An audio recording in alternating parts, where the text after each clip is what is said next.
Ladies and gentlemen, that is Opel's first ever SUV, the Frontera, which was nothing more than a thinly disguised Isuzu mysterious utility wizard, otherwise known as the single most badge-engineered car in the world. Somebody from the board must have underlined the word utility because that's exactly what the Frontera was like. So Opel tried again in the late 2000s with the Antara.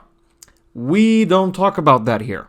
So, after 2 unsuccessful attempts at a proper SUV, with some guidance from parent company PSA, has Opel finally produced a competent family SUV?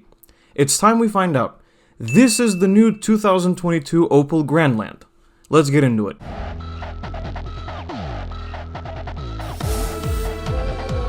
Everybody, this is the new Opel Grandland. Our tester today is a GS line model, which is the middle spec in Macedonia, and it's finished in this very nice dark ruby red.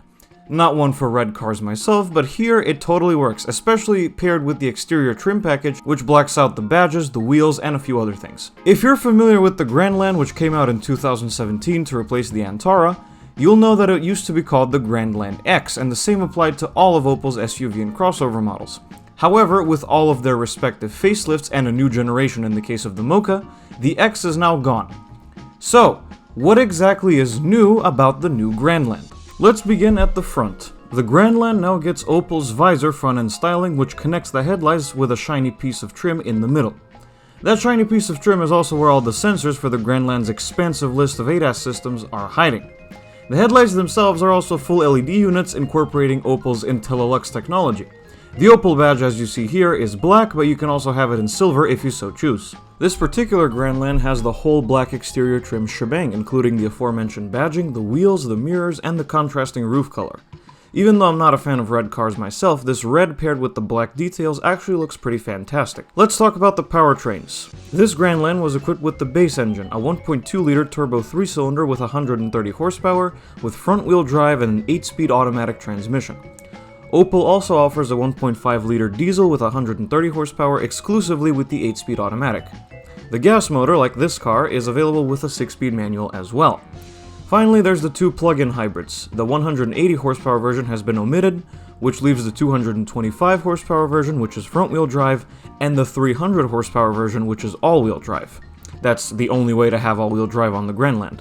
I'll go more into detail about the engine during the test drive. Let's head inside the Grandland. There have been some pretty substantial changes in the interior, including the pure panel dashboard setup, as well as these AGR-approved front seats. Before we get into that, let's fire up the Grandland and hear the engine.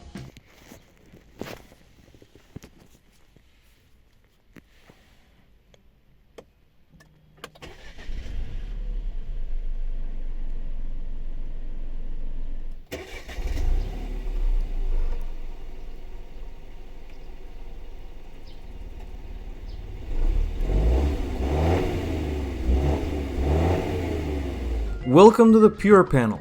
It's the center point of all of Opel's latest interiors, and now it's finally made its way to the Grandland.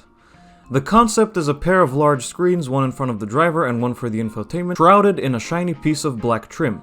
It's all part of Opel's digital detox strategy, which keeps things within check and doesn't go overboard on the screens. The instrument cluster display includes a bunch of selectable and configurable views controlled through the rotary dial on the turn signal stalk. The infotainment system is standard Stellantis fare. The screen is pretty responsive and there are tons of options including smartphone connectivity, voice commands, and more. Mercifully, the Grandland retains most of its climate controls as physical buttons and dials.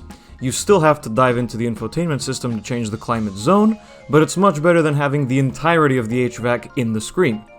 The steering wheel is typical Opel with a shiny bottom spoke, a flat bottom design, and pretty simple controls on the top 2 spokes. The leather wrapping is a little tough, but the power steering is very easy, especially for around town. The Grandland's gearbox is controlled through this robotic thumb, as I like to call it. Unfortunately, the Grandland didn't make the cut for Stellantis' new ultra-low profile shifter, but this one is also nice to use and pretty easy to figure out as well. Being the largest SUV in Opel's lineup, the Grandland is pretty spacious in the rear seats. The driver's seat is in my driving position, and with my 1.8 meters in height, I had plenty of room to get comfortable. The rear door panels are pretty scratchy, but otherwise the interior quality in the Grandland is pretty decent. There are some cheaper plastics, and the piano black gets dusty and fingerprinty quite easily, but the general fit and finish is good. The front seats also have pockets and you get your own climate vents as well as a single USB-A port. That's nice, but I would add a second one or maybe replace it with a USB-C port. The center console also has 2 small cup holders and a pass-through to the cargo area. Let's hop into the cargo area. Immediately, this Grandland gets brownie points for the power liftgate. It's very practical and convenient for a variety of reasons, and I'm glad to see it here. When the liftgate does open, we have a cargo area with a capacity of 514 liters. Fold the rear seats down and you get 1652 liters. This amount of space can put some cars from the class above to shame. It's time to get behind the wheel. The first thing that jumped out at me about the Grandland almost immediately was the comfort. Thanks to the suspension tuning and those AGR-approved seats, AGR being the German campaign for healthy backs, the Grandland excels at comfort. The seats were truly some of the most comfortable I've ever sat in, and that's seriously impressive. Of course, the Grandland is tuned primarily for comfort, so don't expect any sports car handling dynamics if you decide to take it out on the corners. While it can handle itself, it's not designed for fun, and that works in its favor, kinda. If you prefer comfort over sportiness, the Grandland is pretty well balanced in that regard. The 1.2-liter engine is pretty good. I have previously tried it in the Opel Mocha, link in the card, where I absolutely loved it. I still do, and I still think that it's very refined and quiet, and very efficient as well. But I couldn't help but feel it needs a little extra power to move along this larger vehicle. An extra 20 horsepower would have been perfect. It does get a move on, don't get me wrong, but a few extra horses would definitely work in its favor.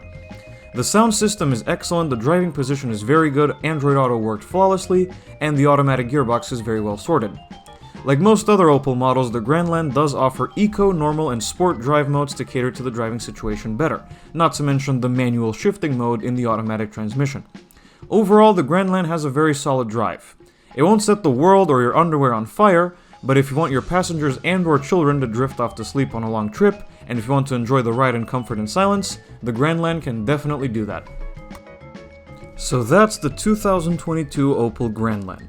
A very well executed facelift has transformed this family SUV from pretty good to really good. A few minor things aside, if you're after a comprehensive, no-nonsense compact SUV package that is easy on the eyes and relatively easy on your bank account, the Grandland is worthy of your consideration. The Opel Grandland gets a score of 7.5 out of 10. Thank you so much for watching this video, everybody. If you liked it, be sure to hit like and subscribe to the channel. Also, follow me on social media. There will be links in the description, and I will see you guys in the next video. Goodbye.